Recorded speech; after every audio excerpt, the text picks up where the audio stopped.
Namaskara, Harsha here. Welcome back. So today is the day 14 of the 21-day headstand mastery. So yesterday I showed you how to do Urdhva Padmasana in Shirshasana. What does that mean? Adopting Padmasana, bending the legs in lotus posture and then staying in Shirshasana.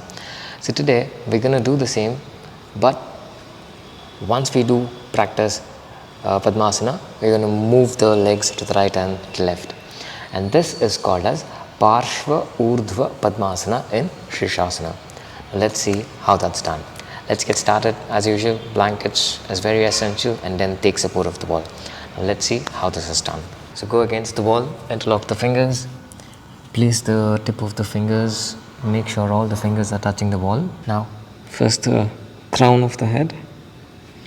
You lift the knees, walk in, and then come up. This is the first variation of headstand. Just get the balance, slow down the breath. It's very essential that you keep the facial muscles relaxed. Try not to hold the breath, okay? Breathe, okay? So you are here in the first variation of Shirshasana, the headstand. Now, first bend the leg in Padmasana, and then you straighten the leg. If possible, come off the wall. If not, take support of the wall. This time, from here, see if we can gently turn the trunk like this. And then come back. Stay there. Now, turn it to the other side.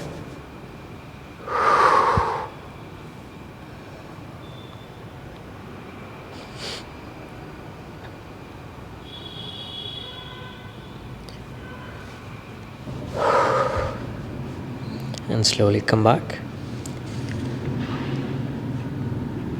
Release the leg.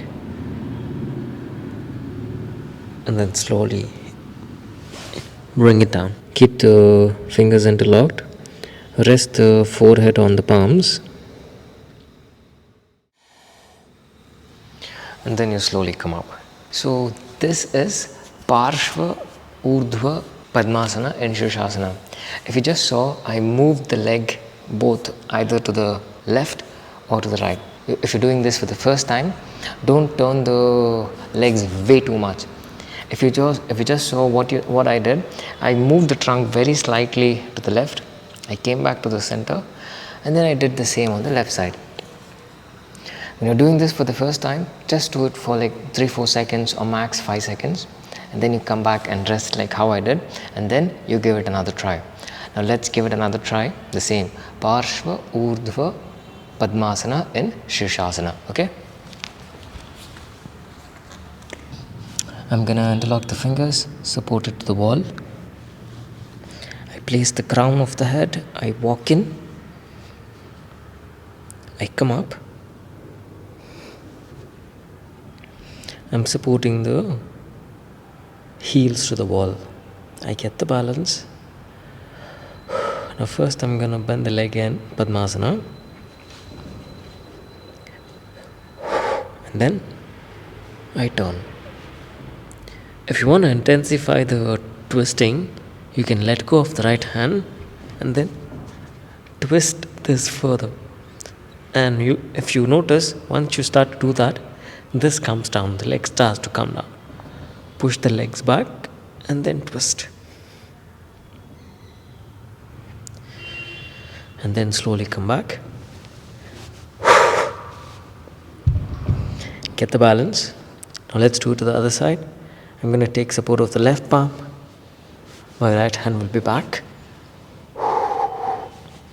And then I turn.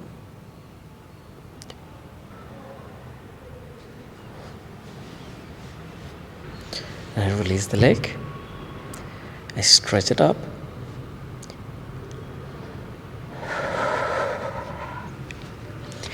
I come down. I rest the head on the palms. I'm just gonna slow down the breath. And then I'm gonna come up. So as you saw now, in this one, I let go of the hand whichever side I am moving, just to intensify the twisting.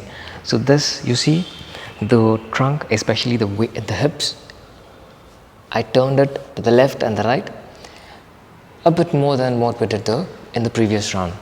So you can get started with this, but if you're doing this for the first time, I honestly suggest you practice this under the guidance of a teacher. It's just going to make your practice much more easier, and it'll actually even reduce the fear of you falling down when you're turning the trunk to the left and the right. First of all, you'll be finding it really difficult to just get the balance since you've crossed the legs and kept it in the Padmasana position. But if you have enough confidence in you, please do give it a try and try to move the trunk very slowly to the left side and the right side. After another 3-4 days, I'll even show you how to exactly move the trunk completely and how your body is going to look when you practice in the center of the mat. So I hope this was informative. This is Parshva Urdhva Padmasana in Shirshasana.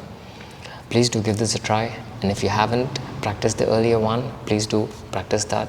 Gain a certain level of mastery over it, because for you to practice this, whatever I just showed you, you should be able to do Padmasana flawlessly, and you should be able to stay in Padmasana at least for a few minutes. So do give this a try and let me know how you felt in the comments. I really look forward to reading them. Have a great day, and I'll see you in the next one.